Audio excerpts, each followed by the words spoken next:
On this episode, it's going to be a really short episode because I do have to get to my own birthday party later tonight. But there's been some,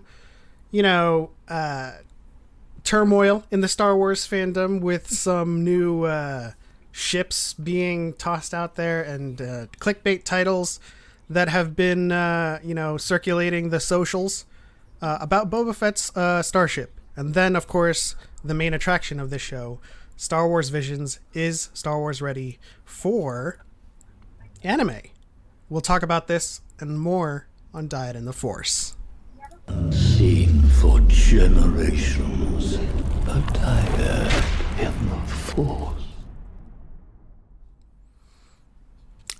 Hello, everybody.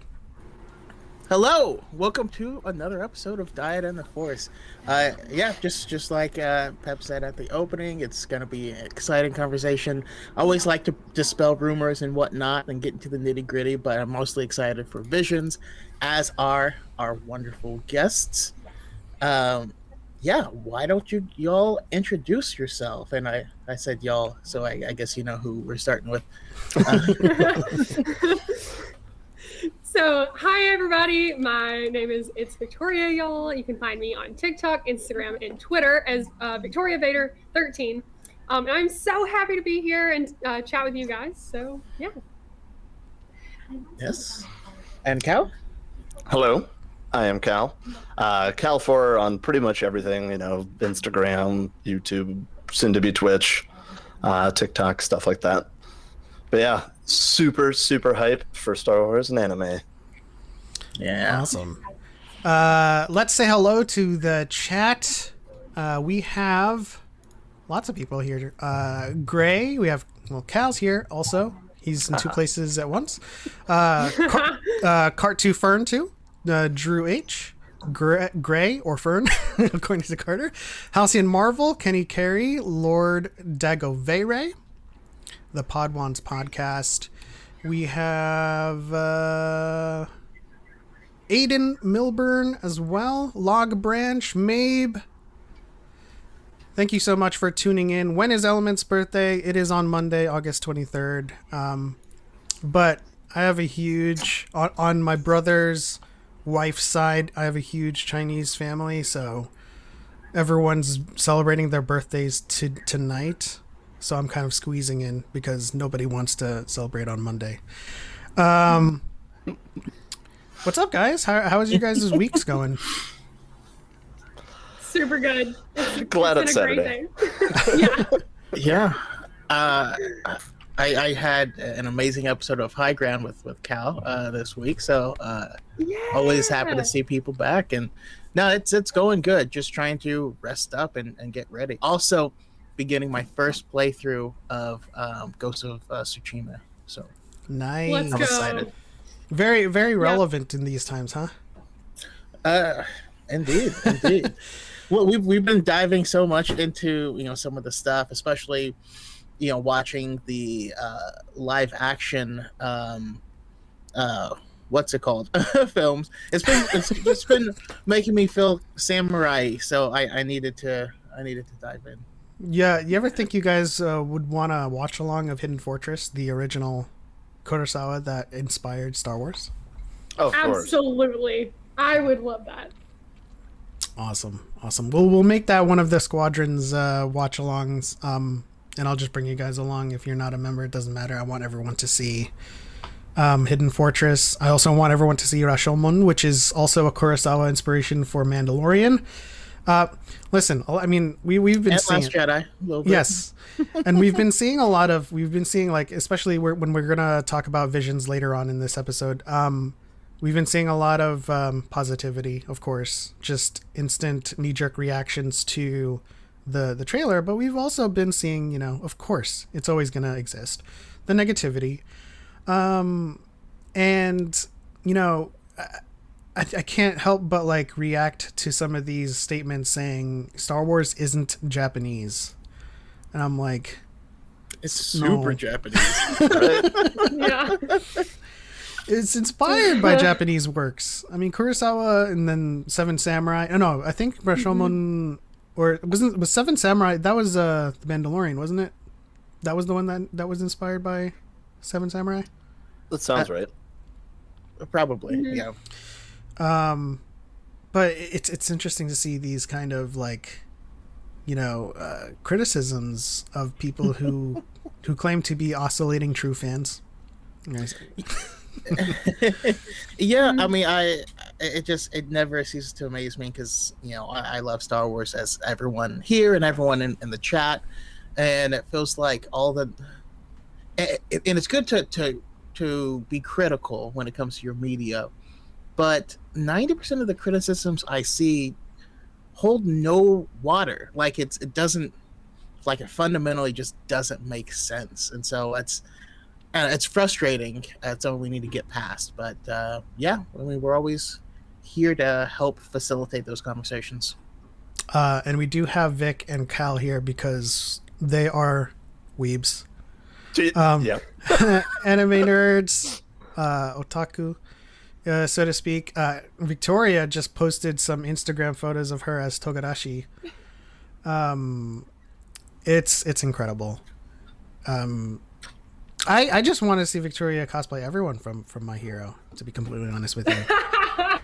And I also because and I want you to watch Jujutsu Kaisen because Nobara is a country bumpkin, and I want you to cosplay. Watched Jujutsu Kaisen. I just cosplayed Mahito. Oh, okay. I want to see. I want to see your cosplay for. I want to see your cosplay for I've never Panda. seen an episode in my life. Right. I can't be held responsible for everyone's progress in their anime lists, right? I mean, it's ever changing. Yeah, I know. If I had a request, though, I think that Victoria's next cosplay should be Lop. Ooh, yeah. From Visions. Visions. Yeah, Lapanacho. Oh, Gotcha. exciting. I also do want to see Cal's cosplay for Panda. Yeah. Just get a panda onesie. Yeah. Just getting the little like fist covers. And just take a nap random places. That sounds about right. Salmon row. Halcyon Marvel is asking for Cal's autograph, I believe. Yep. That's interesting. It'll be later. Got it. Yeah. Saving autographs for the end. You got? Okay, let's go on to this this little article. There's many articles about it. Let's pull up the browser.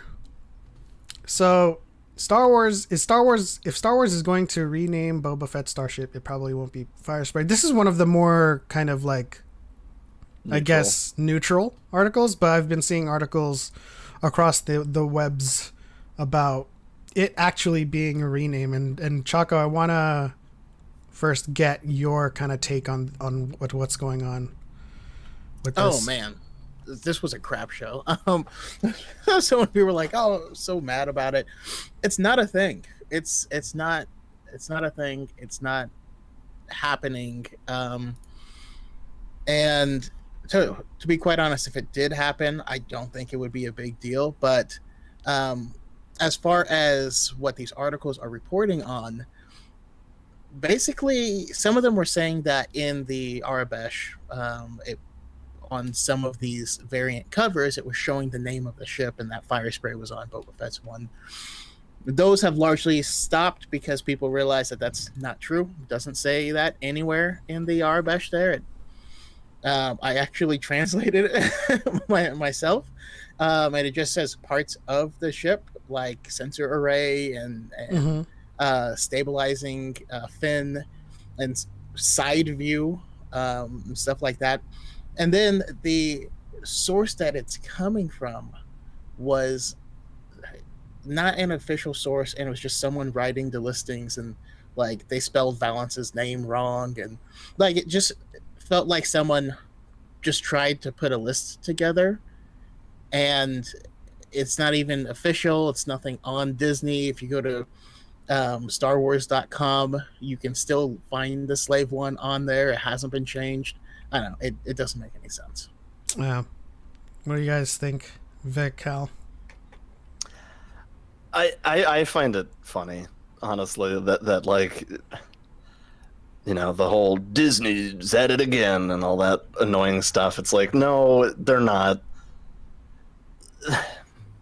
I mean, Never been at it. yeah, that's the thing. I think that's the most frustrating thing for me is it's very much so not the way it is, but it, just when you see all these articles pop up of people crying over something like that, and it's like, even if that was actually what was happening, who cares? It was the name of a ship that was never even said in any of the movies. Mm-hmm. So, as far as I'm concerned, it's like it's whatever.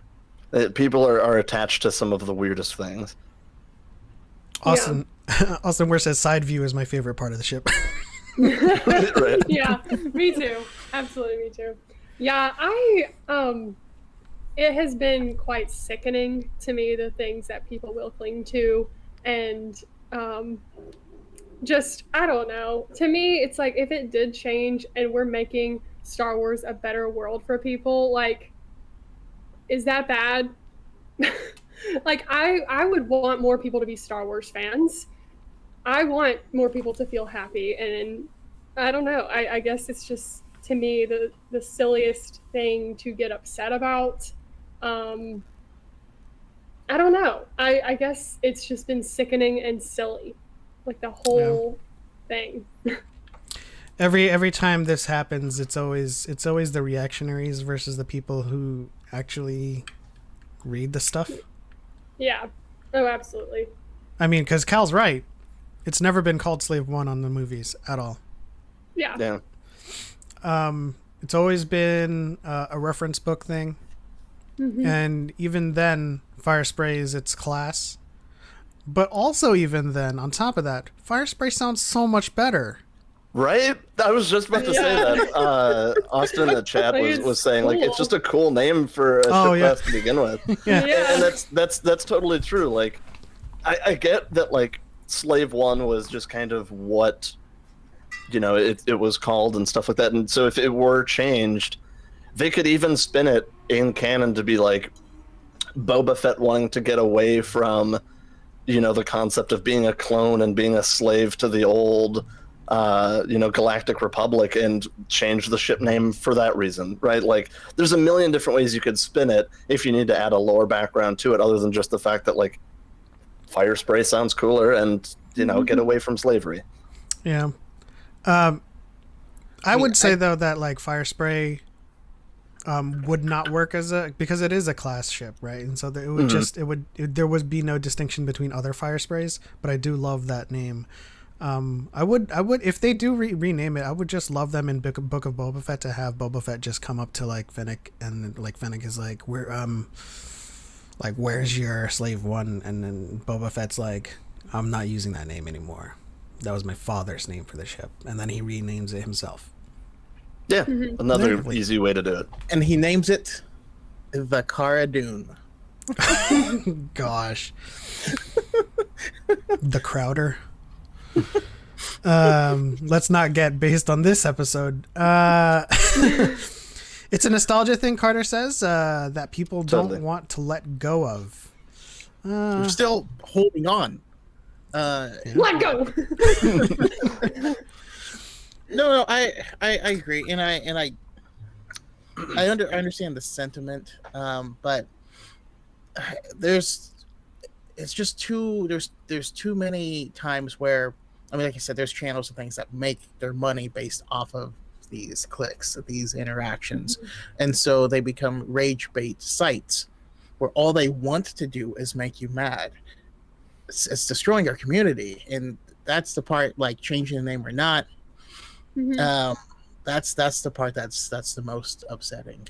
I can see if people have nostalgia for the name because they bought a Lego set or whatever when they were a kid, but we also have to move forward, and especially if if you're really nostalgic for it, remember Boba Fett didn't do anything in the films. Like all the cool Boba Fett stuff that you have seen has been a creation of Disney. So they have already started to rebrand this character as someone who was a menacing looking villain to a badass and possibly anti-hero. If you like their rebranding, if you're excited for Book of Boba Fett, then let them do their job. Yep. I think the other thing too, like when it was first originally changed, like the Lego set, how it just said like Boba Fett's ship, as opposed to like Slave One or something like that. Like people like up in arms, like, well, are they going to start calling it like Han's Millennium Falcon rather than, or like Han's cargo ship or what, stuff like that. Like they say Millennium Falcon in the movie. They make it a point as like a joke to be like, oh, you don't know the Millennium Falcon, whereas like Slave One never pops up. So for a consumer's perspective, when a mom goes, oh yeah, my kid's favorite character is Boba Fett. Oh hey, it's Boba Fett's ship. Let me get that.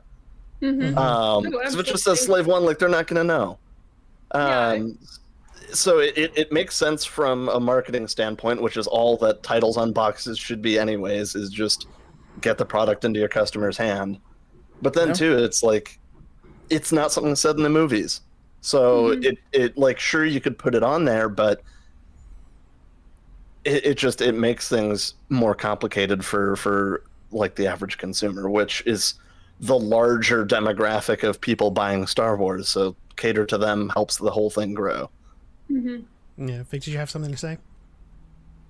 No, that was exactly like on the line of my thoughts, what you were talking about, Cal, because to me it felt like the inverse of like the trademark dilution thing. It's like, a tissue is a Kleenex, but it's like the opposite of that.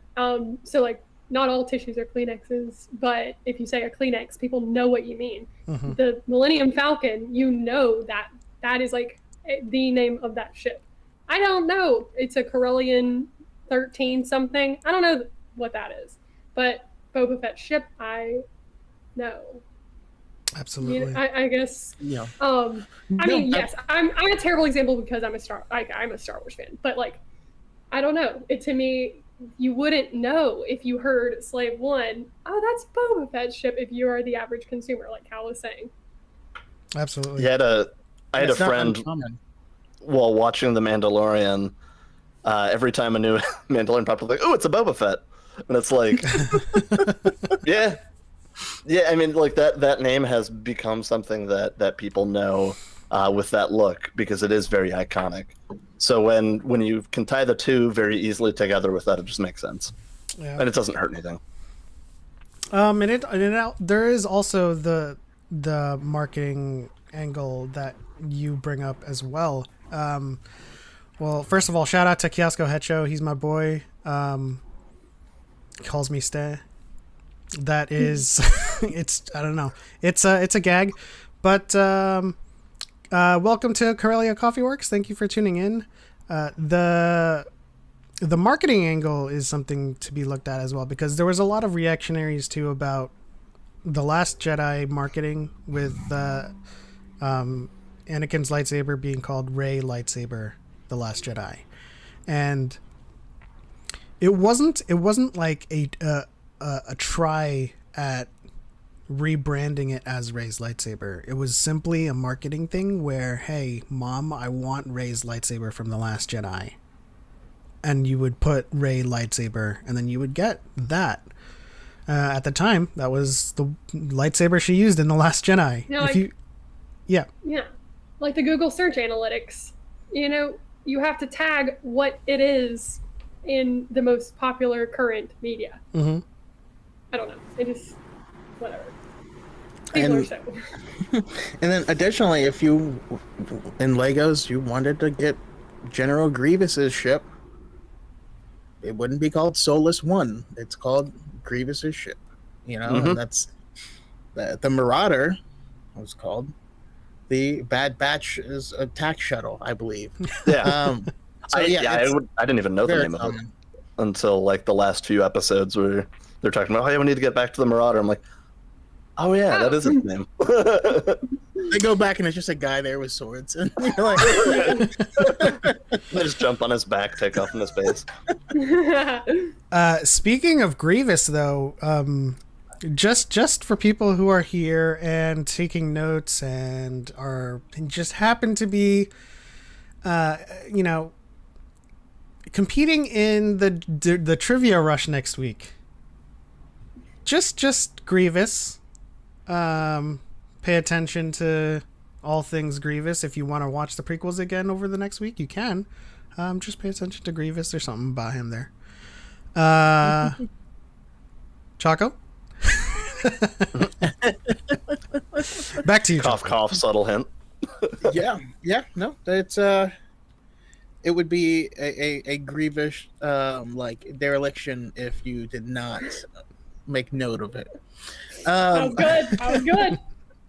But yeah, it's I don't know, it's interesting. This isn't the first time this type of thing has happened. It's not the last time, but I will say I noticed people a lot quicker than normal being like, "Oh, yeah, this is stupid."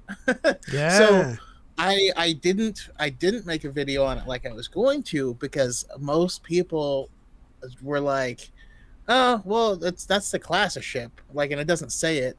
I think this is just clickbait, and more people have caught on to that, and so it leads me to have hope. I think we're gonna get better. We're climbing out of this, and I think new media like Visions is gonna help us move forward. Oh yeah. Absolutely. And that, yes, I was just as surprised as well when someone sent me the link to it, and he's like, "Can you explain this?" And I and I read it, and I was like, "Oh, okay." And then I read the replies to that Twitter thread, and I was like, "Ah, a lot of people are just like saying this is clickbait." Yeah, I think it's the sign of the good times to come. We are a movement. Expect us. Am I gonna say we are Legion? I don't think so, but we are Star Wars. You kind of technically just did. I guess I did. Hello, Julia Christine. Thank you for tuning in. Also, I didn't get to in the process of talking about all of this. I didn't get to thank everyone for their birthday wishes. Thank you very much. I appreciate it. So yeah, as Choco mentions, Star Wars Visions, the bright light in our week, which I actually did not know was happening. Like, I really didn't. I even, like, I stay up really late into really early to watch Bad Batch. I didn't know this was happening, and then I woke up really late in the day. And it's like, "Are you gonna do a reaction to this?" I was like, "What?" And then it's a Visions trailer. The Visions trailer dropped, and I mean, just off the top, Victoria, how did it look to you? So I was scrolling through Twitter right when it came out, and I was like, "What?" Like you said, I did not expect it, and so I, of course, watched it immediately. I broke out into tears because it is the type of Star Wars that gets you excited. It's fresh, full of new energy, but it's got so much of the feeling and the heart of Star Wars. So if you're worried about it departing too much from the feeling of what you know, it feels like Star Wars. It's something that you can tell there's like a big emphasis on like family relationships, about like the heart of Star Wars. And yeah, the trailer had no business being as hype as it was. Yes. No business. It was so cool. I mean, I feel like we use that as a term of endearment, right? But I think it has every right to be as hype as it is because it is anime, right? I also want to point out Gray's little, I guess, challenge to Choco. I need a Grievous spinoff. Oh yeah. I will have a Grievous pitch. I'm actually planning on making videos for my channel that are just Pitches? Choco pitches. Yeah. Do it. So you didn't get that pun? Because I did. Nope. Grievous You know? spin. Uh, That's why I said it was a challenge to you, because you're the pun master. No, or the that's good, euphemism that's good. master? I forget. Not gonna lie, that also went over my head too, so it's okay. High five, Vic. High five. Let's go. Cal, Cheers. Cal, your thoughts on the trailer? I mean, I, like you, was up super late for Bad Batch and slept in, and you were actually the one that was just like, hey, what'd you think of the new Visions trailer? And if you're saying that you reacted to it late, I was very late to it, and I was just like, I haven't checked it out yet. Part of it was just because I'm like, I don't know if I can handle like seeing. Like, because the stills alone had me like in tears and just excited. So I was like, I don't know if I can even like see any of it in motion and just not lose my mind. And I watched it and I did. Just straight up was like, yes. Like the thing for me about it is I'm actually surprised at how many people I'm seeing that are actually on board with it, that are like, I've never really gotten into anime, but like, holy crap, this looked awesome. I mean, because it does. That's the nice thing about anime, is it is such a visual treat that you just can't deny it looks cool. Like it is hype. Like in anime, oftentimes they do like hit the epitome of like raw and pure emotion, whether that's excitement, whether it's pain, whether it's everything. So like it goes at 100%. Very frequently. So for me, it's like it is a perfect mix for Star Wars, and George Lucas even called Clone Wars essentially an anime for Star Wars, because it's all the hype and all of the awesome, all of the time. So I'm so ready for it. Yeah, we'll get to the thick of it in a bit after we get everyone's first impressions. Just because Jedi Connor says I audibly gasped at the lightsaber parasol.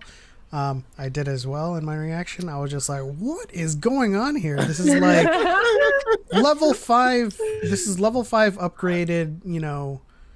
Crowned Genshin term. A level 10 crowned Inquisitor." Lightsaber, like it just we'll get into that, but really quickly, Brooke is here. It's all of my favorite people. She says that is our cue, that is our time to go to Far Away Factory. Greetings from Far Away Factory. You can find her on Instagram at Far Away Factory, TikTok B_Dazzler, and Etsy.com/shop/Far Away Factory. No, we are not sponsored. This is just us supporting our friends. Also, I wouldn't say no if she sent me something. Just say Also, this in next exchange week. for money, of course. Next week, August 28th, is the trivia. So, yeah. Be prepared, or at least try to prepare yourself for this. Be prepared. Julie says, wait, it's your birthday? Yes, on Monday. And everybody hates Mondays, so we do it on the weekend. More Far, Far Away Factory from Cal. Gray says, I'm not into anime at all, and after the trailer, I am so hyped. That's been the overall majority reaction. I mean, I didn't watch his reaction, but Theory's thumbnail that popped up when I searched Vision's trailer, he was giving it a thumbs up. So hoping that the air around this idea remains at least majority positive, because it deserves it. Choco, your thoughts on the trailer? So as you know, I've been following this like pretty intensely, and there's a few projects that I didn't know what to expect. And seeing little clips from some of these other projects, like obviously ones that stood out were like the twins and like Jedi and the Elder and stuff like that, because we knew they were coming into those action packed. But some of these clips, though, we're seeing little bits of like the Village Bride, and it looks really good with action. And we saw like I didn't know what to expect from TOB1, T0B1, the little droid that dreams of being a Jedi. Yeah. But there's like a brief moment in the trailer that is super hype. And so it's getting me excited for these other little things that I didn't know what to expect from those projects. And now they all look beautiful. Yeah, I'm super stoked. Yeah, it's just The lightsaber draw. I know that was one of my was so favorite cool. visuals. Look at this. We get a taste That's of my favorite. we get a taste of like an awesome saber draw with Ahsoka in both Rebels and in The Mandalorian, right, where she like pulls both of them out at the same time, and then just looks super sick. And then to see it like with the traditional slow draw of a sword. Oh, that was so good. Like that immediately was when I was just like, Yeah. I mean, we're getting into the nitty gritty now. Like, do you think that the Saya? Do you think the Saya has like a cortosis lined innards where when he actually sheathes the lightsaber, it's turning it off, and then when they unsheath it, it's turning it on?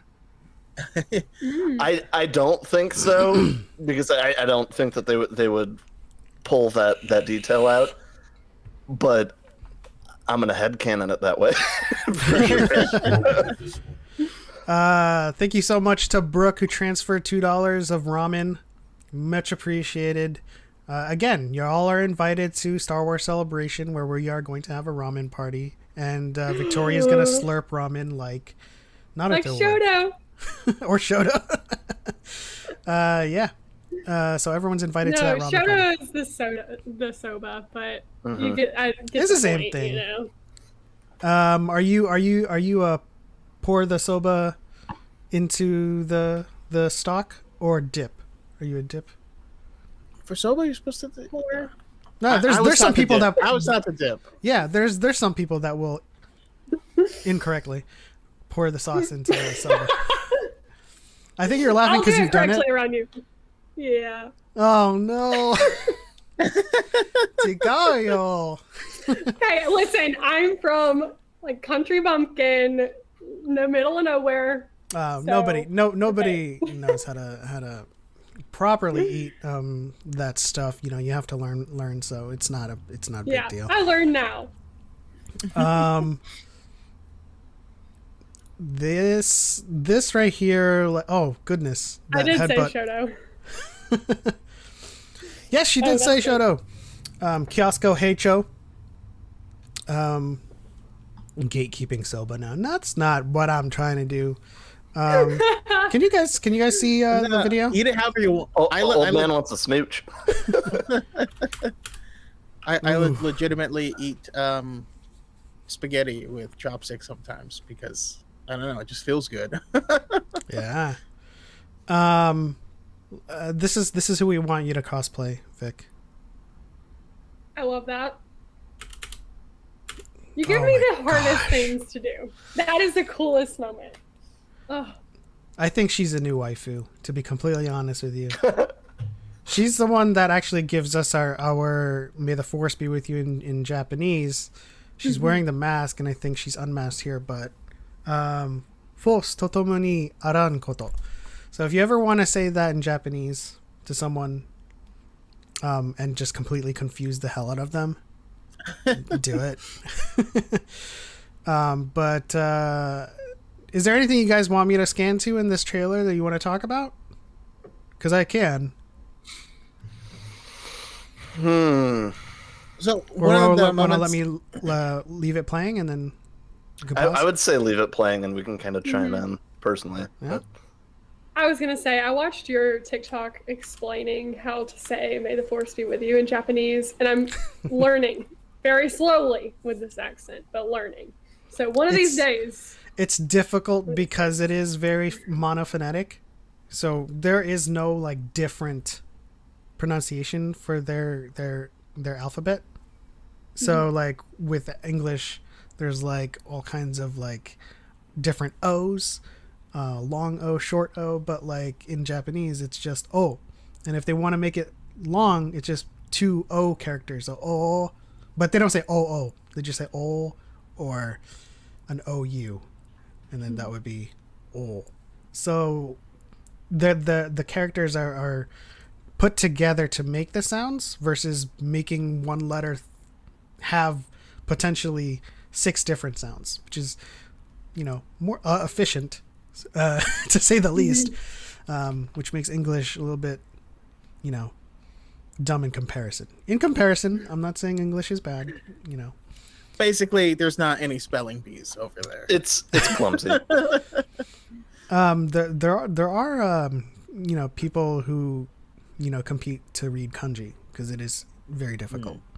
Those are the things that have like 12 meanings for one thing, and then like it's written a certain way but said another way. It's really difficult. Kiosko with the os. I agree. Or Cal, how do you say I agree? I'm on the spot. I can't remember. Bakarimasta? What did you just say? Choco, explain yourself. What are you trying to say? Well, my pronunciation is not going to be correct, so I will provide no further explanation. I feel like you tried to say wakarimashita. Probably, yes. It's something that's often Wasabi said. pasta. It's often said in anime as a term for an agreement. So I love this shot. Yeah. Where he's like So, okay. throwing a lightsaber. I don't want to turn this into a learn Japanese stream, but we may have to, dip our toes into it. Wakarimashita, or the shita, is a past tense of I understand. So, wakarimasu, I understand. Wakarimashita, I understood. I taught Cal last night how to say I agree, or I think I agree. It's basically so omo. Omo is what you think. And when you say watashi mo, you're saying me too. So when someone, says something to you, like a claim, and then you say watashi mo so omo, and you're saying I think so as well. You small say lesson. last night. That was like at 2 a.m. for me. Yeah. So. No, I'm just busting on you. That's all. What about this frame right here? The lightsaber. Oh, yeah. catch. Yeah, that's like the. I mean, everything from the duel, like I knew right away that one's right up my alley. I love the style of it. Just desaturate everything, but then like keep the lightsabers popping and. Austin says, "I understand it." Come on now. I understand it. I actually saw we saw the concept art for Kamikaze Doga, and it didn't look like this. But of course, when I saw that they were, responsible for Batman Ninja, I knew that this was the style that they were going to go for. Mm-hmm. But shout out to Batman Ninja. It's great. What about this frame, Lucasfilm? Just kidding. Ooh, Favorite one. spicy. I was gonna say about the duel. I am really excited for the novel that they're going to release. Ronin. Yeah. Immediately following that will accompany the duel. I think that's gonna be awesome. That's gonna release October 12th, I believe. So shortly after. I think that's actually correct me if I'm wrong, Choco. Isn't that being kind of like positioned as a canon novel? That's what I originally heard about it. Whether or not that changes or not, I mean, we'll have to wait for the actual release. and then, of course, we came to the conclusion that it was like a reverse Revenge of the Sith or reverse prequel novelization treatment, where as it lines up in the book is canon. Yeah, I don't know if it could be canon based on the description that was provided recently, that it is an alternate history for the Jedi and the Sith that will be centered around Japanese lore. So that's what the description said for the novel recently, but it might have changed since then. That makes the most sense to me. That's what I see. But man, I love how beautiful that frame is. This one is coming from Lop and Ocho. Because I just really like that kind of story of, the space Ferngully, where we're watching the Empire kind of creep in and start destroying the natural beauty of this world, and they have to fight to save it. Yeah, I'm excited. I also just love how anime gives you a sense of scale as well. In comparison to like set pieces, that's just not like the view of the planet and then the ship. It's just like it gives you a beautiful composition that this Star Destroyer is above this piece of land with the Sakura is just an amazing look. There's Lop and Ocho. Ah, man. I think I love the little robot. He's so cute. it's like BD1 is mixed with a lunchbox, and I'm happy. Yeah. I mean, Lop is also like just seeing this frame, like she climbs up really high in terms of my excitement level for a new character.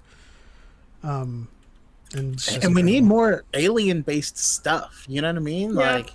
That's exactly what I said during the the first preview when they just kind of showed us concept art. I'm like, I'm so excited to watch any Star Wars where the main character is not just another human, because it's something that we just don't really get, where we just have to follow random person. Which, I mean, I guess it's more relatable. So yeah, but I don't know. I want something different. Yeah. Oh, absolutely. It's like with a galaxy as big and as expansive as Star Wars, and with as much creative freedom as this project has, there's no reason it shouldn't center around like the entirety of what Star Wars can be. And so non-human leads for these stories is really exciting to see. Mabe says, I didn't know that. Thank you, Victoria, for that piece of information. Hey, you got the visual confirmation from Vic herself. Her design is so original. I love it so much. Yes. It's super cute. It is. And then we have the twins here. Oh my gosh, I'm so excited about this. Shayla Red's gonna cosplay this twin, and I feel like Gonna crush it. I don't have the chops to cosplay the brother. I will. I'm joking. Yes, Do it. You and Shayla should meet up and do a twins kind of like lightsaber fan duel. film. That'd be Yeah, I mean, that'll be amazing. a really big stretch for me. Not a villain? Not cosplaying a villain? But then, It's a big one. but it like it's a challenge that you must meet. Yeah. When are we gonna see you do a Gara? Oh my god, it's so funny you say that. I'm building the gourd right now. Nice. So You're yeah. building so that That's a that phrase is that a I never thought I would hear. that Like is a that? multi-use Yeah. thing, right? Yeah, it's sand gourd. That's a multi-use item that you're preparing right now. One for Gara, It's really not. one for breathing techniques that you Oh, can yeah, practice. No, so I have a Gara wig like waiting, and I said I was gonna. That was my first cosplay I was ever going to do, but I never did it, and here we are. So I might break it out. So you heard it here, first, folks. Okay. It's Awesome. coming.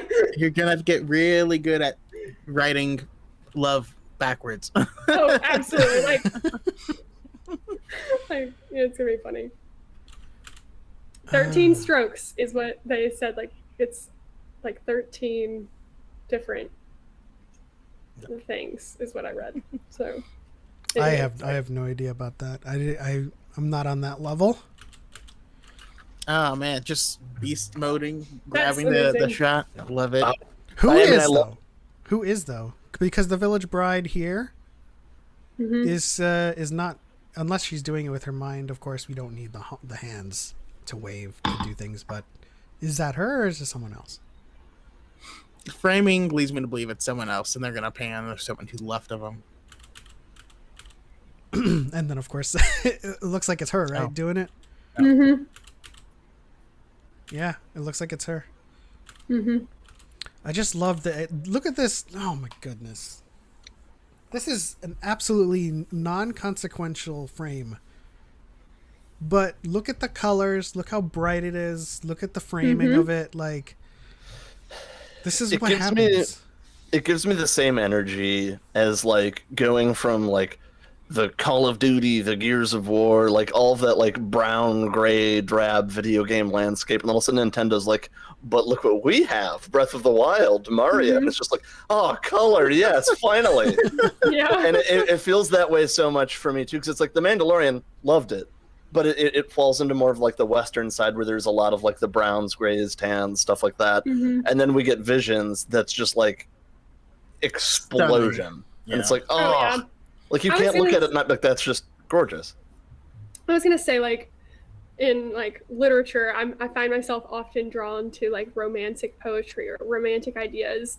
And that being said, like what I love about it is that it focuses on the inconsequential and the beauty in set. And anime does that so wonderfully, and it finds so much sparkle almost in the everyday. So the shot right before this where they're pouring tea, it was just like beautiful. And so I think that there's no detail that is not beautiful in anime, and I think that's something that's gonna, like you said, like a visual treat. It is decadent to consume anime. Yeah. When Element, Choco, and myself were watching Jujutsu Kaisen, I even said, I'm like, pause it at any moment, and it's a piece of art. Yeah. Like it's So good. it's so much soul is put into it that it's like, So much soul. yep. But like you were saying, Victoria, I think that's what anime really does well. Because when it comes to storytelling, it's the moments in between the big action set pieces that matter. Yeah. And yes, there is a focus on those big, action set pieces, but we only care about those characters because of these small moments. Yes. And if we can get those things really developed and teased out, and these look beautiful, like this one we're looking at, the Elder. That story is going to hinge off of that master Padawan relationship and how that's going to connect with us, and that's what gives us the stakes for the battles to come. Yep. And yeah, I know they're going to kill it. I'm excited. Oh yeah. I mean, anime, just in general, is a visual medium that is rarely rivaled. I mean, This is exactly what, like, as you mentioned Jujutsu Kaisen and pausing in every frame. What do you think I'm doing with this trailer? Is I'm just pausing on every frame, and every frame is freaking beautiful. Look at the lighting on that the fire spread? Yeah, I was about to say that. But like just the lighting that they have coming through the rain there, it's amazing. Yeah. Like, look at that. That's so cool. Oh man, I don't know how you can look at this and be like, this isn't Star Wars. Come on, man. Right? Yeah. That's another thing that always makes me laugh when people say that like this isn't Star Wars, or that like, you know, oh, like it's Star Wars doesn't need to be Japanese and stuff like that. It's like, you seen Darth Vader's helmet? Yeah. And like, or like any like the Jedi robes. Yeah. Lightsabers. The Jedi code. The way that Darth Vader begins to hold his lightsaber in A New Hope, all of that, like all of the small details. Like, I commented something to somebody that was talking about this, and I was like, it is literally within the fabric of Star Wars. Yes. Like, it is what makes up the fabric of Star Wars, and so yeah, it's not Star Wars. Maybe you haven't been consuming Star Wars. You've been consuming something else. I don't know. And I can refer to, and I'm sure Victoria has a lot more to say on this.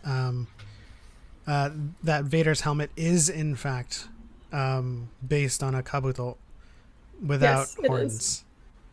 It is. Oh my gosh! Look at that Kylo Ren pose. Yeah. With the stormtroopers here, I was watching Shaylo Ren's kind of review of all this as well, and they're just like, somebody pointed it out on Twitter that the stormtrooper helmets have like the uwu face, and now I cannot unsee it. No, not the uwu face. There's a better shot. There's a better shot after that too, like when they're holding up the stun blasts. But yeah, no, they're uwu troopers, but I love it. Wow. Yep. I can't unsee it now, and Nope, now all can't of you unsee it. can't either, so you're welcome. Ruined. Greyface says, even the cutting of the hands, this Yes. is a Japanese samurai tactic as one of the best ways to defeat your enemy, of course. Exactly. A lot of their techniques are based on disarming. And because you don't, like, when two samurai are fighting each other, they don't want to get hit by that sword as much as you do. So you want to disarm them or kill them. If you can kill them, that makes you hitokiri batosai. I thought that made you a PKer. I don't know. Who is this? Robo I'm Palps. interested. Ultron Palpatine. Isn't that Darth Palpatine? Ultron. Isn't that Palpatikoto? Palpakoto. But they just do Sinister so well. Love Someone's it. got a fire truck. Love it. Hey, this is why it's live. I love how they're doing the lightsabers here also. Like, it's a very, very defined edge. And What's also super interesting, not to cut you off there, but like normally you'll see like the white core to it, like very vibrant white, and that's just like red, and like the vibrant white is that super fine edge that you're talking about. Yeah. So it's just super stylized. Kiosko Hecha says, I can't wait to see who this guy is. This guy, the AP droid with the Gatling gun?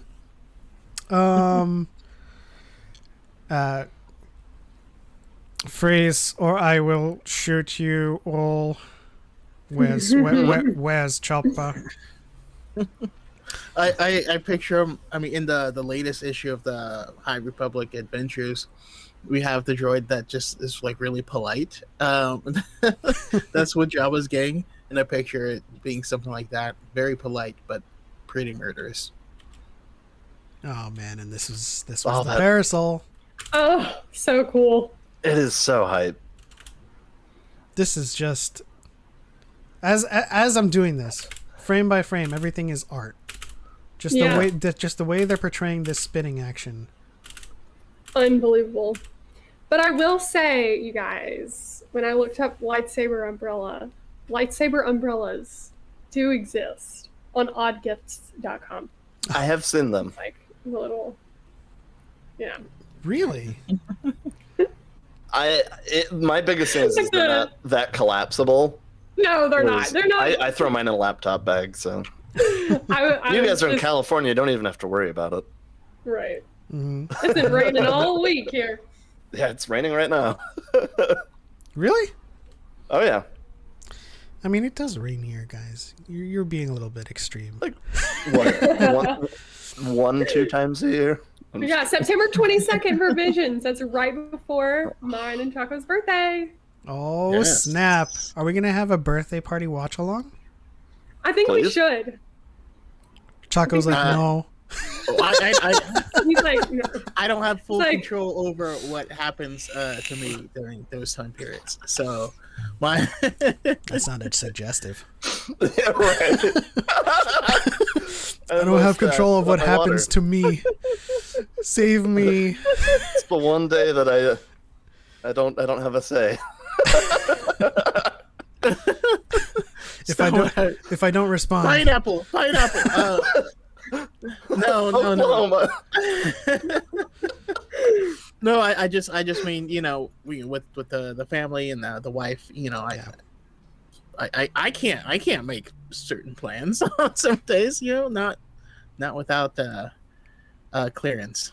Yeah, well, of course, just like how I'm celebrating my birthday today or tonight when it's on Monday, we can set a date around that time, around the 22nd and then like afterwards when it's all out that we can get together.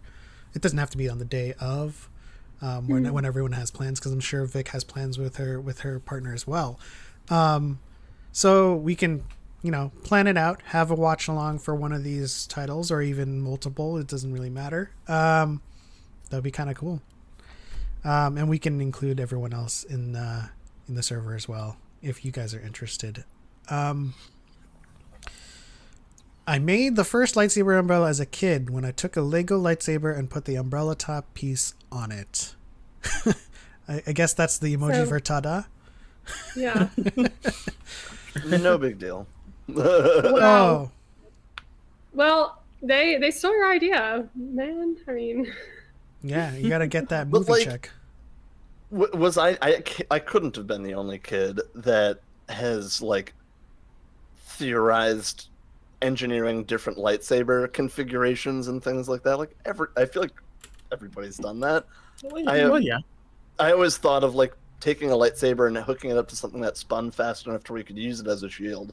And then you see the cover art with Stellan doing that with his lightsaber. I'm like, yes. Oh yeah, I love that's that. true. Yes.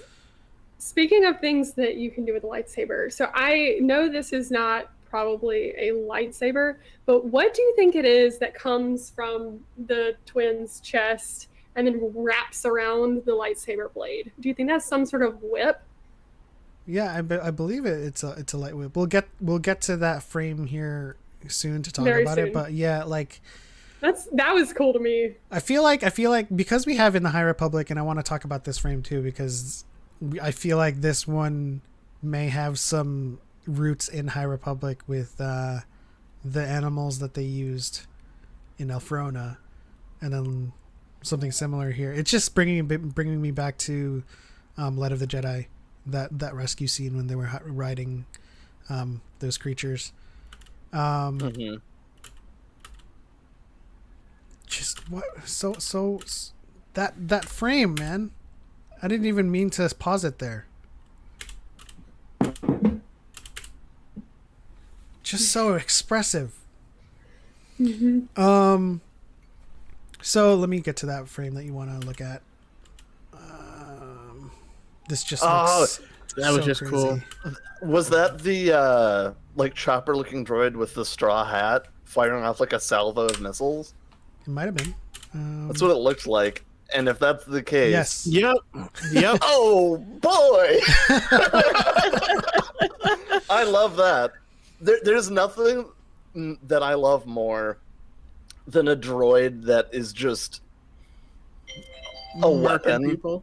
Yeah, which is why like my favorite droid is HK-47. But like 000. Oh, fantastic. 000! Don't get me started. Like BT. Chopper as well. Like I love it. I love it so much. L337. Well, since it's shooting off a salvo, is it like a straw hat boomy? Is that what we're gonna call him? I am now. Dang. Oh, that's so cool. Yep, he's a droid with whistling birds. Yeah, I was about to say that.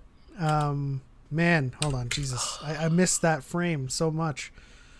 Hold on, there's one frame with the. Oh my gosh.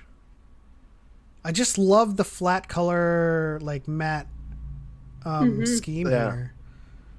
Like almost lineless. Yep. No, I feel like that's going up on my wall or something. Absolutely. Gotta have it So size. cool. Familiar worlds. Like Tatooine. And this is, I think, Choco's most anticipated title, right? This one really came up. I wouldn't say number one, but I mean, come on, a rock opera. This is the one where I understand the least about how it's going to work, but I can probably guess most of the story. There's going to be a rebellious Hutt teenager that joins the band, and Jabba wants him back, and then Boba's going to be trying to bring him back, but really they just want to rock. And yeah, I'm excited to see how that plays out. This is the origin story of Present Mike. Yes, it is. This was one during the announcement of it. I immediately thought of you, Choco. I was just like, yep. Such hype. And Look at the showmanship. Right? One thing I adore in like the world and lore of Star Wars is I love things that aren't just like, oh, you're Jedi, Sith, warriors, fighters, stuff like that. I love the like almost slice of life Star Wars where it's like pod racing, right? Like that's just it's people racing. Yeah. It's just inserting into the life in the world, right? Exactly. That's exactly it is. It's like this. It makes it feel more real. Like the people are doing something other than having a war on the stars. Yeah, it's one of the reasons I love from a certain point of view as well.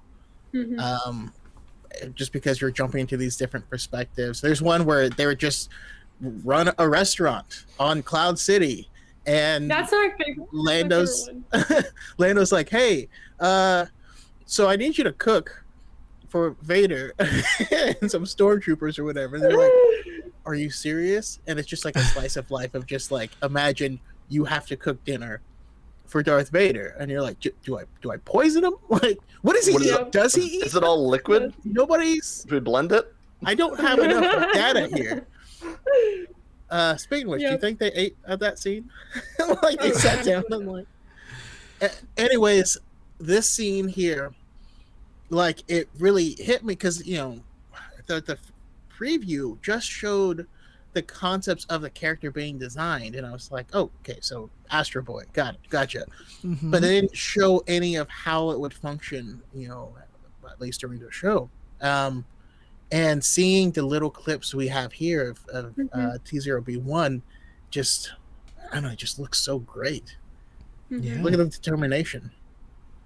Oh, absolutely. Yeah. And then and just like I don't know, man, they do the shines so well, like as it kind of gleams on his body. What I really love about that as well, I mean, that's just epic. You can't not be excited for this, people. It almost like derails my train of thought just by like my brain being like, ooh, latch onto that instead of what you were thinking about. Yeah. Good old PD brain.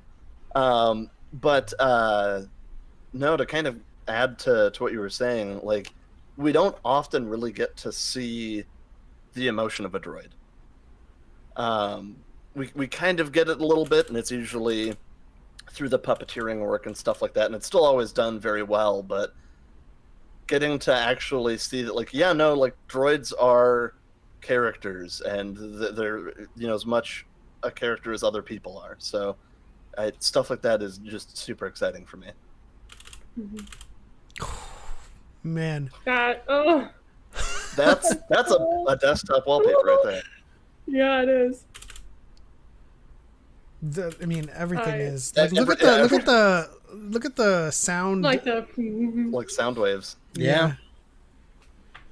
I'm not going to give you the chance. I don't. What do you think he's saying there? I don't know, actually. It's hard to determine. To get wrecked. he's saying plus ultra. That's what he's saying.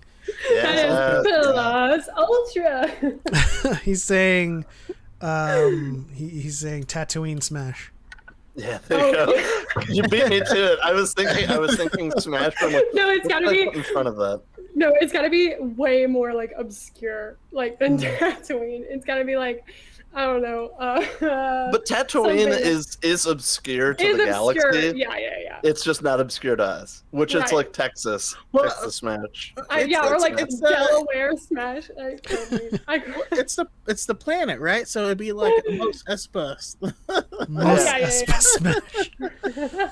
No, or he's pulling a Zenitsu. Well, that's true. Oh man. But to be fair, there is Tatooine Station in My Hero. No, so I made a video or 2 videos about all of the little Easter eggs in My Hero that are Star Wars references, and there's lots of different locations. Obviously, I don't want to like go there now, but my favorite one is the Hoth parallel. But I won't get into that. Get into it. Well, we don't have time. Okay.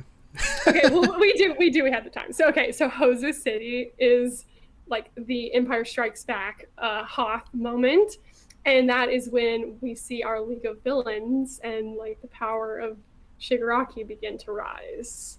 Mm-hmm. And so that is like the Hozu City battle is like the Empire Strikes Back, or the Hoth of that, and so it's based on Hoth. So I just thought that was really interesting. No, it is interesting. As Gray Fade says in the chat, one thing about anime, they know how to draw evil, but create the feeling with it. Their dark art is something else. And I feel like Vic has a lot to say on this because she resonates a lot with the evil in anime. The dark arts. No, absolutely. I think another thing that anime does so well as far as villains is that we get the room to see them be normal, like a human. We see those in-betweens. We see them eating breakfast, being a gamer. We see like the little things, and we see like the absolute darkness and of them. But it's like sinister and seeps into those everyday things that I really find is really beautiful.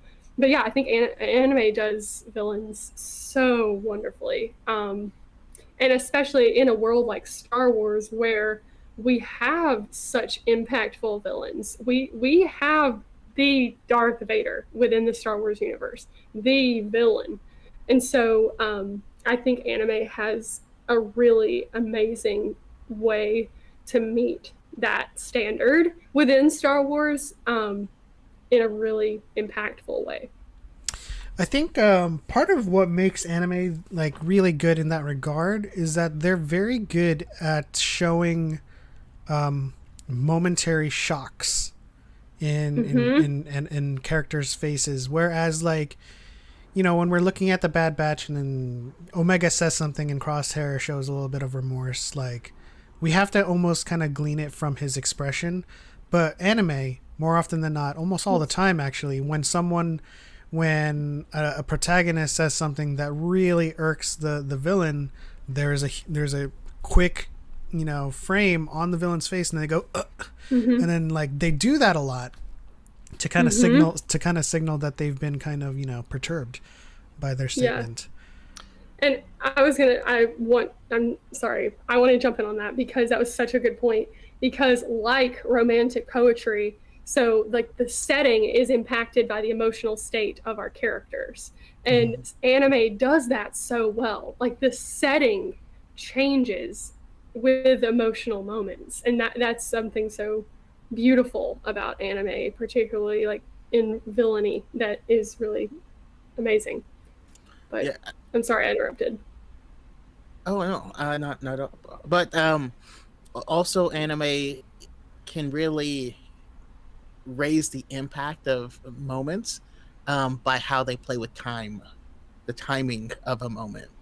I don't even like volleyball, but you can watch Haikyuu, and a moment where, you know, someone is really doing a really heavy spike is so hype because it goes to slow motion. They hit the ball. The ball's like bending around. Like there's certain things that they exaggerate. Does it look like this? That just like hits it beautifully. That is gorgeous. I love it. One for all. That's what it just looks like it could very much visualize what you're talking about with a volleyball. That could be a volleyball. That's how anime is, right? But let's look what I was saying earlier. How they take every emotion to 100. Yeah. And they just do it so perfectly. Like I was watching, or I was finishing Attack on Titan, or catching up to where it's at, and like there's so many moments where like somebody's just talking, but the way that they have the line work on them for like the shading, because they'll do like natural shadows on people, but then they'll have that like emphasis where it's just the lines, and it's bringing that intensity up immediately, and you can always feel it. Well, that looks like, oh, this person's serious right now. And it's so good at translating emotion, and that's why I think it's a perfect fit for Star Wars, because Star Wars does take a lot of those things to 11 as well. And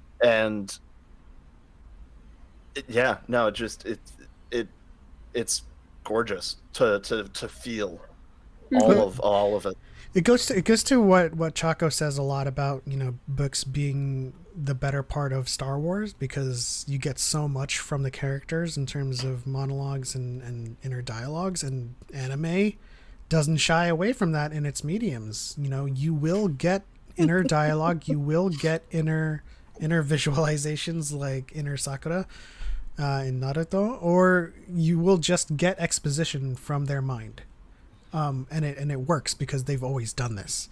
So when the protagonist, when the villain is being a villain and absolutely expressing being evil, and then the protagonist says something that just kind of like makes them rethink their lives, the antagonist will go through exposition through like an inner monologue, and show that his demeanor has changed in some way.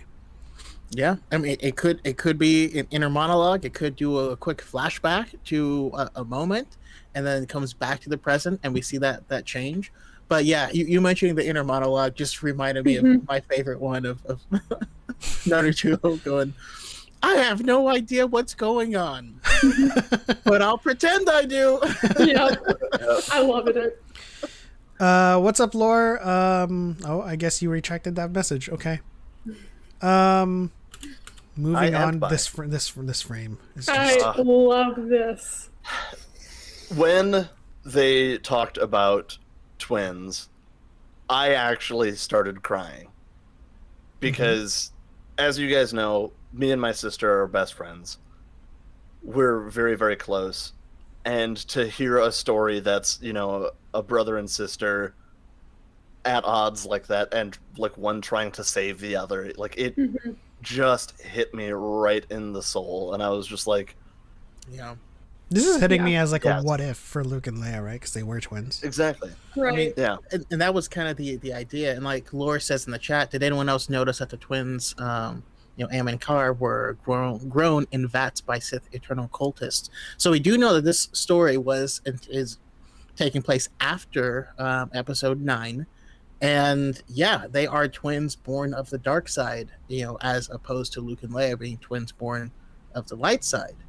And so that's the whole goal. This is that what if, and I'm hoping that this will pave the way for some new and interesting post episode 9 stories, because I need that. I already have my Choco pitch for that.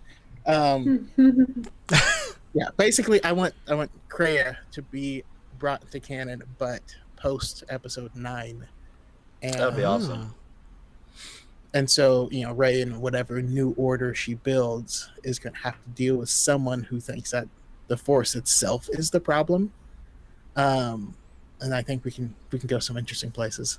Yeah, I actually really like that idea of actually trying to transpose some Old Republic KOTOR stories towards after episode 9. Knights of the New Republic. Because those stories could theoretically work from a conceptual standpoint, like narratively, as you talk about Kreia's objectives in that story. It could work with, KOTOR 1, not with Revan, but someone else who,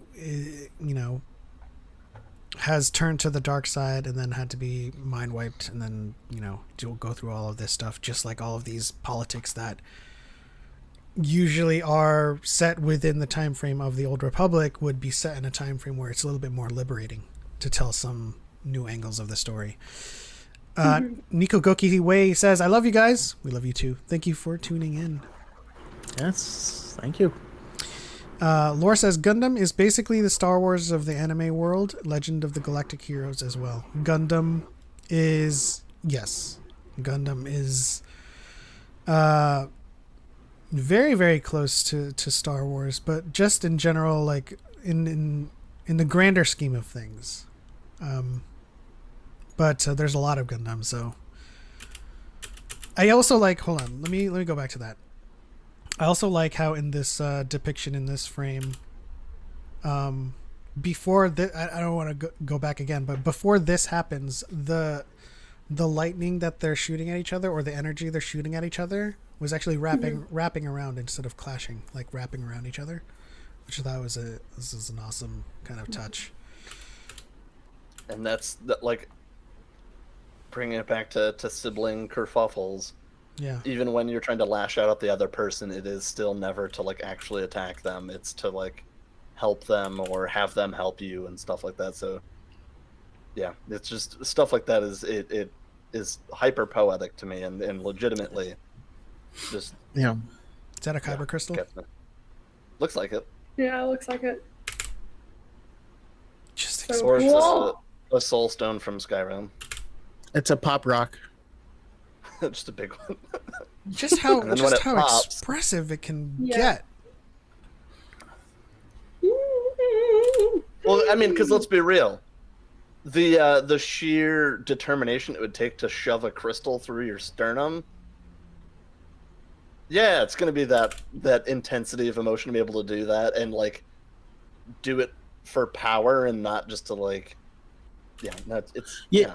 I mean, you're only going to want to do it once. You're not going to want to do it halfway and have to try again. So yeah. You got to go all or nothing. Oh, I didn't even realize this part was that thing on her chest that she shoved in.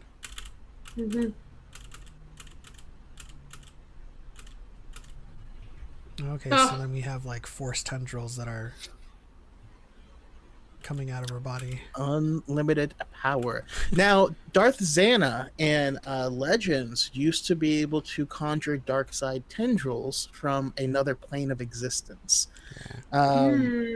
So who knows? Maybe we're getting a modified version of that. When she did it, they were gnarly. She was crazy OP. Can you rewind it and go back? Okay, you did. The shot of them both in like the tank as like aging fetuses, essentially. Little bit more forward. Oh, it's such a quick Just frame. that one little frame. Yeah. What's crazy about that is it's very close to like the yin and yang symbol, where it's one's upside down and the other one is right side up, and it's interesting to see like that parallel through that. And there's just such a like a blink and you miss it picture. They're so smart. I love all of these creators. Boba Fett. Chibi Boba. Woo!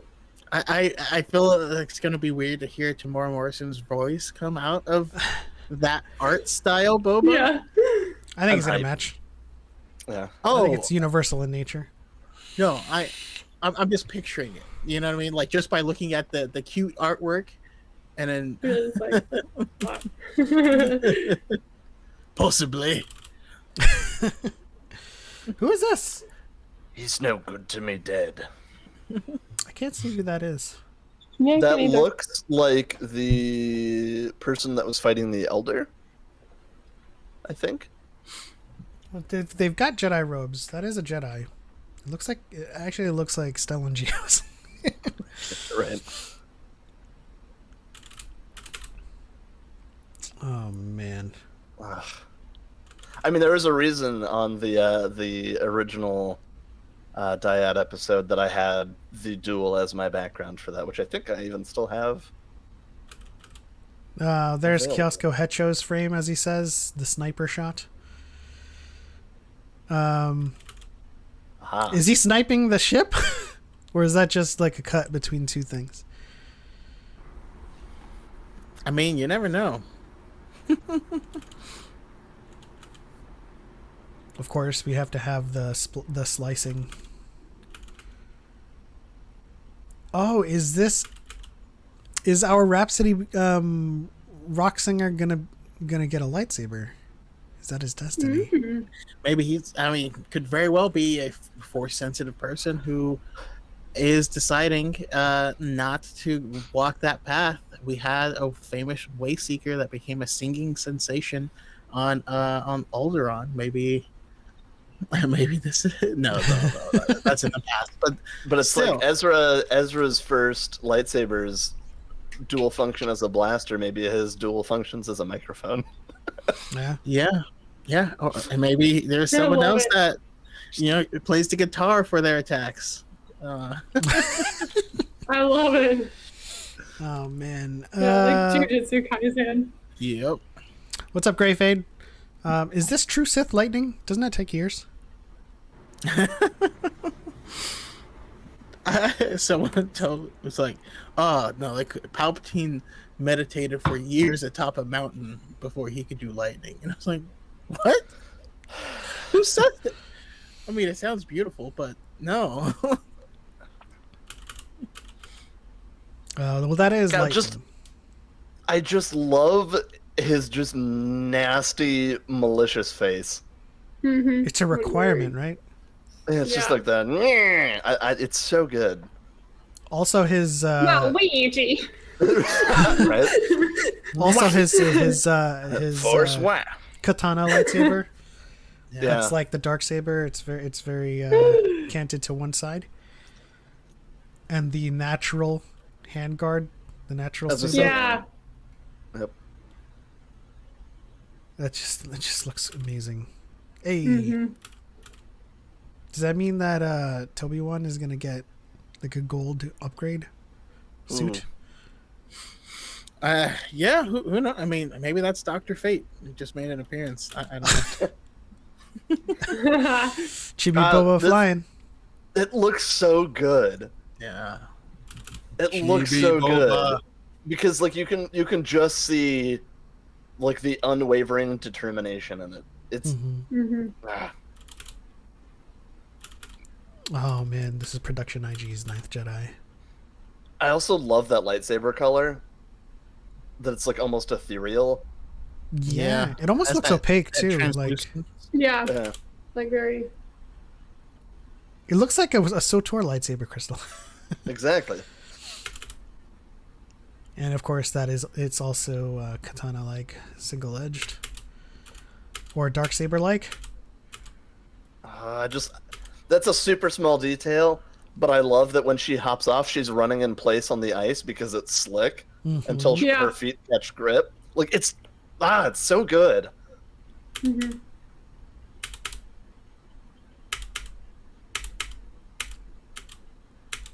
Oh gosh. Did we talk about the Ronin's sheath yet? I mean, slightly. I mean, I posed the at least the headcanon that the Saya was lined with cortosis, and that caused it to deactivate within, but stay active. Like he can keep it on, but it'll be deactivated in the sheath, and then as he pulls it out, it will just come back on. But like we do see Ahsoka do slow draws with hers, like into one another and out like that, and so like I have a feeling it doesn't have to be a fast ignition.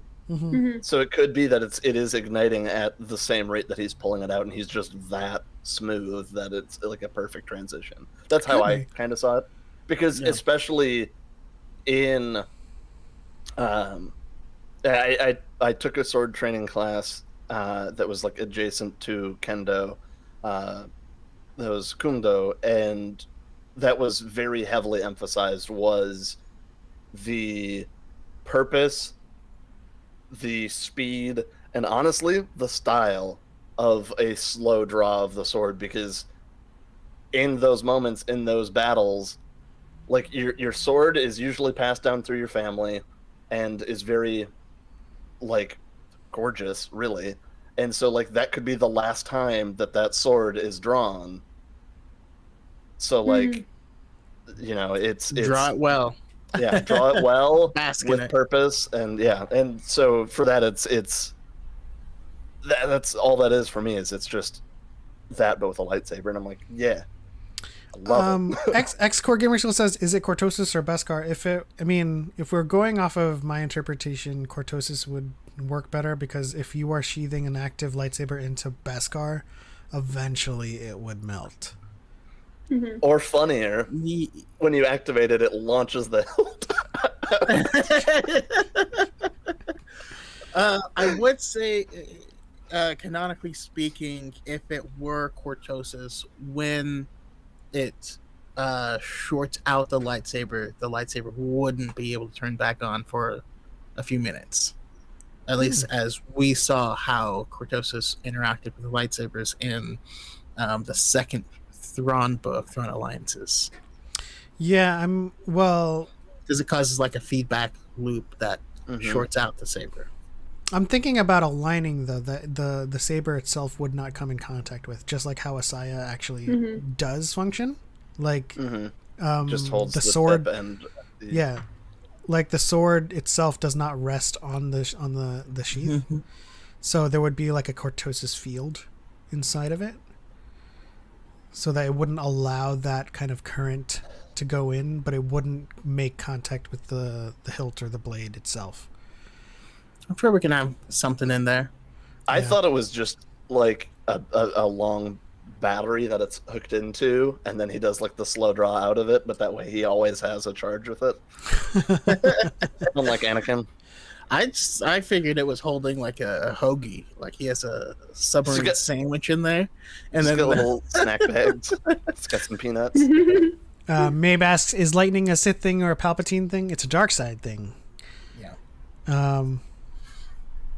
I mean, Dooku used it before being a Sith, or before actually truly turning to the dark side because of what he was experiencing in the dark side.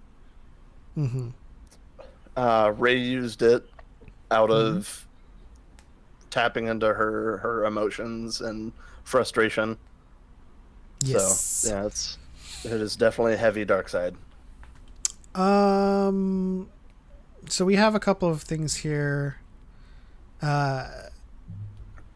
Yoda could do it. Plo Koon could do it. So the Plo Koon Electric Judgment is definitely not canon and is a Legends concept. Yoda didn't do it. In fact, Yoda just conjured lightning from nature, which is a completely different approach. It's like the Bendu. Yeah, so it's not a dark side thing. It's not something that he manifested within himself and then shot out of himself, right? He asked the Force to produce a lightning strike, and the Force responded, just like in the High Republic, how Elzar and Avar tried to create a natural phenomenon which led to rain. So there's the selfish approach, and then there's the selfless approach. Let's move on because we're running out of time. Oh, I think this is so. I kind of feel like it's like Vernestra's here, where she can kind of force her lightsabers. Because we saw in the beginning, right? It was she had her arms and then those appendages spread out and then they were straight. And I feel like just like Vernestra, she can kind of like command them to have a whip-like function, which is what it looks like here. Because they're coming from the ends you can of see each of those. When you watch So it they do slow, look you can like definitely light whips. Oh gosh, that's the coolest thing I've ever seen in my life.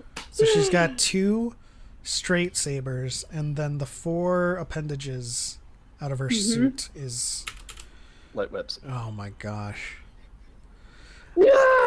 I don't know if I would be able to fight that. Right? What do you do? With What do one- you do? I would run. Even in Legends, Luke had to get a red Shoto in order to deal with light whips because Yeah. Oh. I am so excited to watch the twins and watch any of them that deal with the dark side, because I think even what's the bride one? I can never remember the name of it. Village Bride? The Village Bride, thank you. I don't know why I can't remember Village, but that one, they apparently deal with a lot of like deep Force lore and stuff like that. But I am so excited to hear Victoria's takes on all of the emotion that's going to be coming out of this, because there's going to be so much of it, and it's going to be so just deliciously dissected. I'm ready for it. Yeah. Brooke says it's I'm going Shaylo to take fighting. the day off of work. Right? Brooke says it's Shaylo fighting off the men in her comments. Heyo. Makes sense. I mean, she does fight with the wrath of 6 arms. She could give Machamp a run for his money. And see here, they're straight again. Yeah, they're back to Ooh. What was that? Increase the length of the lightsaber? Was that what that was? I'm gonna have to go through that again. That looked like he had his lightsaber up like that and like super extended it. Oh my god! Yeah. Oh! And look at that color. That's amazing. First of all, look how close that is to her. Yeah. And then in the next And frame, how quickly that came out. Yeah, She and then she dodges it. I'm immediately so excited. blocks it. Which is reminiscent of Corran Horn's lightsaber in Legends with a dual phase crystal where you could twist it and it would double in length and turn purple. this is just incredible. Oh, that's so Right. hype. And it's a month, you guys. A month. I'm not ready, but I'm so ready. Ugh. That is the coolest little shot. I encourage everyone to watch Promare. If on Yeah, HBO I I Max. still heard need so to. It's wild, it's fun, it's beautiful. We'll do a watch along of that too. No, because you have to. Like if you're excited for the twins, that is Studio Trigger, and Promare is Studio Trigger, and that would be like the perfect anime to watch to prepare you for this anime, the twins. It's just incredible. Cal, did you just change your background to Visions again? Not just. It's been that for a minute. Okay. Yeah. I'm sorry. I'm looking at a lot of different things right now. But yeah, do you guys have? We're out of time. So do you guys have any final thoughts about Visions, the trailer, what we saw today, any frames that were new that I paused on that you didn't see the first time? We'll start with Cal. I'm so excited. Like I have nothing besides just raw hype. Yeah. I mean, coming from again having like what felt like very little new in Star Wars stuff. Like we're getting an anime rock opera. What? Yes, sign me up. I'm like, it's gonna be so good. My biggest hope for it really is I really hope that A, we get more Star Wars fans that were fans of anime. B, we get more anime fans that were fans of Star Wars. But my biggest hope is I hope we get more Star Wars anime. Yeah. I would very much so love a like post Episode 9 anime with Rey and Finn like teaching the Jedi way and stuff like that. Or just any time period. High Republic anime, yes, please.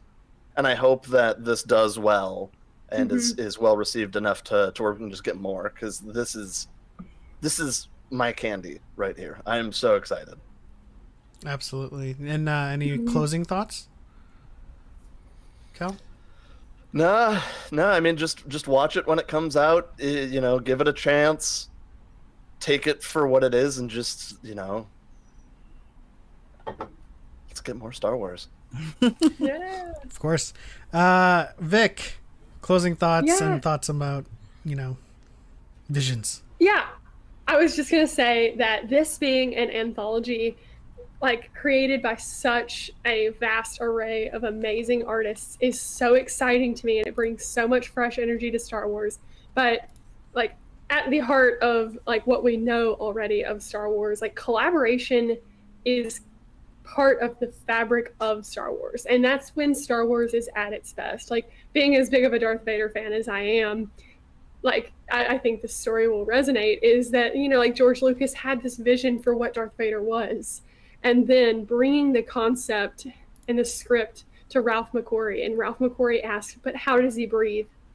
And when he crosses the threshold into the Tantive 4, like that idea, like just the idea of brainstorming, collaboration. Darth Vader looks the way he does because an artist asked a question. And so I think this gives us so much possibility for more, for like Star Wars to get that new, fresh, exciting energy. There's so much collaboration involved in this project that I cannot wait for it. And then closing thoughts, just thank you guys for having me on. This is always such a joy. It makes me excited about Star Wars. It makes me excited to be in this fandom. And so thank you for having me, DYAD. Always. You guys are series regulars now. And since Eggy has joined the chat, we also have to find Eggy to come on as well. Yes! Oh, yeah. Sure. I think, man, I lost my train of thought. Choco, final thoughts? I mean, you guys have been taking up all my thoughts because, like you said, Nice shirt. I feel like Star Wars it's been in this place where people want the same old, but it's best when it's weird, when it's interesting, when it's exciting, when it's breaking boundaries. When A New Hope came out, there's been 1,000 stories about rescuing a princess from a castle, whatever. But in those stories, the princess didn't insult the guy rescuing and wasn't already more capable. Like, somebody's got to save our skins. It pushed the boundaries then. And each subsequent, one has pushed new boundaries. I really enjoyed the Bad Batch, but it did feel safe to me. I really enjoy The Mandalorian, but overall it feels safe to me. This doesn't feel safe, this feels wild and adventurous. I hope that we can get to a place where also I'm hoping that they do a Mandalorian because The Mandalorian has had different directors for different episodes. That's how they got the person to direct the Obi-Wan show. I'm hoping some of these catch on and maybe we get them expanded. Maybe we get Yeah. a season of La Pinocho, or we get more adventures with the band on Tatooine Rhapsody. It's just it's just this weird boost in the arm that we've been getting on Marvel because we don't know what is coming in Phase 4 at all. So we're eating this up because we have no idea what's coming. I love getting that feeling back into Star Wars. Yeah. This is where we live. This is where the fun begins. Yes. I do want to say thank you guys both for coming on. I know it was short notice, but I didn't know the Visions trailer was dropping. But I needed anime fans to come on to talk about this. And of course, you guys are always welcome. You guys are series regulars now. Well, you became Victoria became a series regular the first time she came on to DYAD. I love y'all. Victoria was a series regular on DYAD before she ever came on DYAD. I think before we honest. even conceptualized the name of the show, or the name of the podcast, I was like, I want to do a time sensitive podcast. Oh, Victoria's going to be a series regular. I love it. No, just give me a microphone and I'll talk. So yeah, like this is an amazing time to be a Star Wars fan. We're getting so much Star Wars. Visions is just the tip of the iceberg, and I hope that it does so well that it becomes a natural means of delivery. It doesn't have to be like a thing. Like, they're making Star Wars Visions a thing. It's anime, but I want it to become so, commonplace that it is a form of delivery that they're used to. Like they go to their ILM to do Bad Batch or Clone Wars or any of their animated shows. And then, if they have an idea for another show, they'll just naturally go to anime. It doesn't have to be like this, separate kind of like project where they go to anime studios. They'll just do a series like in the High Republic, and then they just use an anime studio to do it, and it's just natural. And if that's the case, if they do High Republic, I would very much like to see something from Mappa or Ufotable. I think they deserve to be in Visions, but it is what it is. Hopefully the future anime that they pursue in Star Wars will include those studios, because they are doing amazing things. But yeah, that'll do it for this episode of DYAD in the Force. Before we wrap, of course, we have to give a thanks to our Squadron 7 members, without which we could not do this each week. We have St. Pat in the X-Wing, no one in the TIE Fighters because Car2 Fern 2 is has switched. We have Grandmaster Bale, Harith Productions, DePaul in the Superstar Destroyer fleet, Nerd Connor in the U-Wing, Levi in the TIE Interceptor, Masa in the Y-Wing, X-Core Gamer Skills in the A-Wing, Cal and Car2 Fern 2 in the VCX 100 or the Ghost, Brian with the Bread, Brian with the Beard, Brian with the Bread Beard, Brian with the Beard Bread is in Boba Fett Starship. And granted, he's the one that said, I want to be in Boba Fett Starship. That is not me trying to rename Boba Fett Starship. I'm just putting what they wanted. Okay? Darth Choco and Arya L in the Jedi Vector, and then we have our reserve pilots, Johnsky, Julia Christine, Gray, Xanatos 1138, and of course, Star Wars Scholar in the TIE Defender, Star Wars Lawyer in Lady Luck, Pod One's Podcast in the Starfighter 2, and then Mabe in the Razor Crest.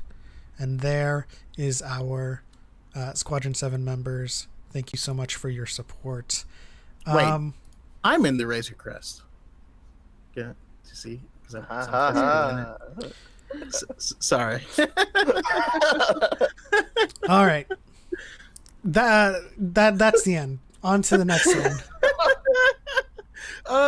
We can't go out like that. Just real quick though, I have to say I love being able to do the show every week with you and hang out with the chat.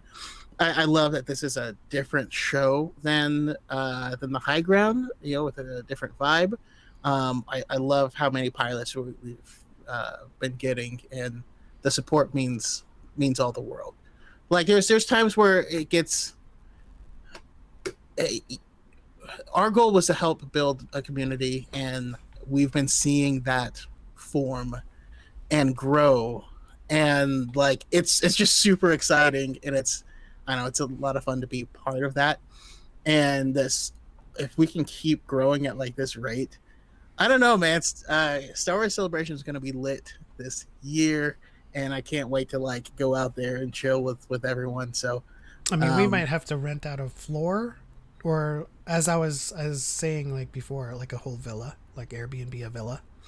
yeah. Yes. That'd be amazing. These are fun. But for Light and for Life, We are all the Republic. and Yub Nub for life. May the Force be with you. Force totomo ni aran koto. Bye, guys.